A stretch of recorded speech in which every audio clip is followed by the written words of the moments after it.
not a vet, I appreciate everything that those who have served do for our country. And as I looked at getting into kayaking and doing more with kayaking, it's about giving back. And I was very fortunate that I had a lesson with Jeff West before his final event.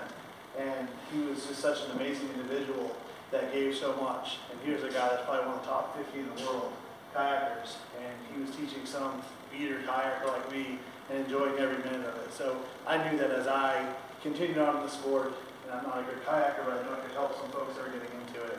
So I did some work with the GCA, and it was great. And then I knew as Laura was expanding the Team River Runner program, that it was a great opportunity. And I love my freedom, and I love to kayak, and I love to explore this country with my kids. And I thought if I can help the people that give me that learn about kayaking and maybe take something from it, then that's a worthy use of my time. So I was really excited to join the gang this year in the pool, and David said it very nicely, but he got stuck with me because all the real professionals were with somebody else. So, we got together that first night, and, he made it sound very elegant and eloquent, but it was trying to figure things out. And I'm like, all right, what's going on here? And there was some pain involved and trying different paddles and different things. And, through that process, he was excited because he loved the water and he loved the idea of it. It meant more to me than I think he could ever know and whatever he could realize. And so we started doing this, and it was like 3-4 weeks in a row, and then this trip came up. I want to go to the river. He's like, oh, I want to go to the river. I said, hey, if you go to the river, I'll clear anything on my calendar. We'll go do this trip. I promised him, and I said, he said, my wife's worried, about the safety of this. And I said, we've got this incredible group. Laura sets us up. We're going to have one-to-one for students and kayakers, and we're going to have safety folks. Don't worry about it. It'll be great. So the quick story about David is we get to the river, and one of the volunteers says, I'm going to go ahead and show you guys what a seal launch is. So everybody's getting ready, and this guy goes to the edge of the river, and it's about a 10-foot drop into the river. David's never been in a river before, and I see him dragging my kayak, to the edge of the river, and he's like, can I do this? I said, David, you're a grown man, you can do whatever you want to do, So his first entry into the river was a seal launch for 10 feet.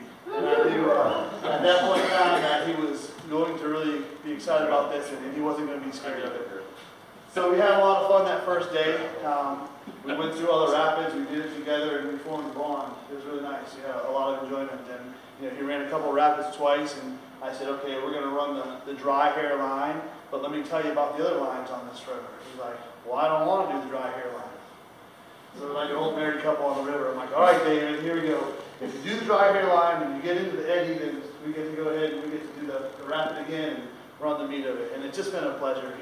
Folks in the military, they give so much for us, and there's some that pay the ultimate price, and that's just an amazing sacrifice. And there's 50,000 other veterans and families that are out there that are living with different challenges based on their service. So for me to be able to participate in a very small way with some folks has been great. We've had the opportunity to meet folks from other regions, other TRR chapters. David and I are hopefully this fall going to take a trip up and see Scott Fisher up in Johnson City, Tennessee, and spend a night or two at his house and paddle some rivers. And it's just great to see people do that. And what I learned from the global experience, besides just all the pleasure it's personally given me, is that there's a huge void for many of the military folks that come back from war. They go out, they step away from their friends. They step away from their entire world, the world that I take for granted. I don't even think about that. I get to get up and say goodbye to my kids to go to work and then come home that day. And I might spend a night or two at a hotel room, but a big deal, right? They're gone for 6-9-month deployments. It's amazing what they sacrifice.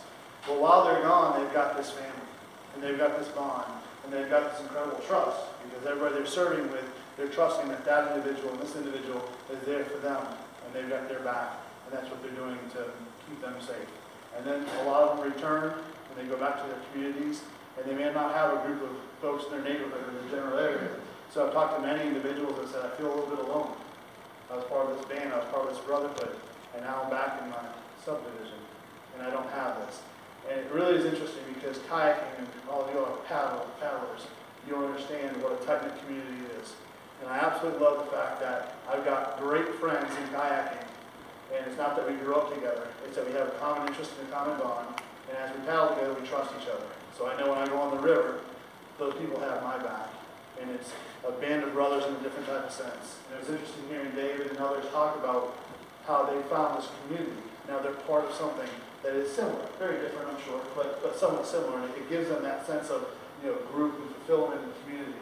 And I think the paddling organization as a whole is incredible, and the people are amazing, amazingly diverse, and those are some of the things I love for it. So I appreciate what Laura does. It takes a tremendous amount of effort to, take people like myself and others and organize us to be able to support the different veterans and folks that use TRR in the area. So I'm thankful for the GCA, Todd, to organize the initial fundraiser and help buy boats and equipment. It's awesome. And many folks like the Thompsons, myself, and others, out in the back, we'll bring all of our equipment every time we go to a roll practice. But every time we get a $1,000 check, right, for Team River Runner, and we have another vet that needs another boat, and Laura calls up and says, hey, we've got 5 boats in the water plus 3 volunteer boats, and we're tight, Joe, we need some help. We're going to get that boat, we're going to get that paddle, extra helmets, all that stuff. So what you guys have done as an organization to support this group is amazing. Thank you. Thank you for the continued pledge to support this group and announce activities and get your membership and your organization involved, because that's important too. You don't have to be a day in, day out Team River Runner volunteer to hear about a trip and say, hey, you know what? I'd like to go in the car today this Saturday. You guys are short for volunteers. Do you need anybody else? Call Laura. And then, a lot of times we do. It might not be that you're one-on-one with a veteran, but you're going down the rapids and you're setting the rope. That's really important. Different people have different disabilities. And when you go upside down in a kayak, it scares the crap out of me. Right? So what if you only have one arm that can pull a skirt and it's kind of pinned behind you? You want to have that extra safety in an extra situation. So thanks to what the GCA has done for our veterans, for your service. Really appreciate that. And Joe, I know it takes a tremendous amount of effort to coordinate all the Team River Runner, but certainly appreciate everything that you've done. So it's been a pleasure.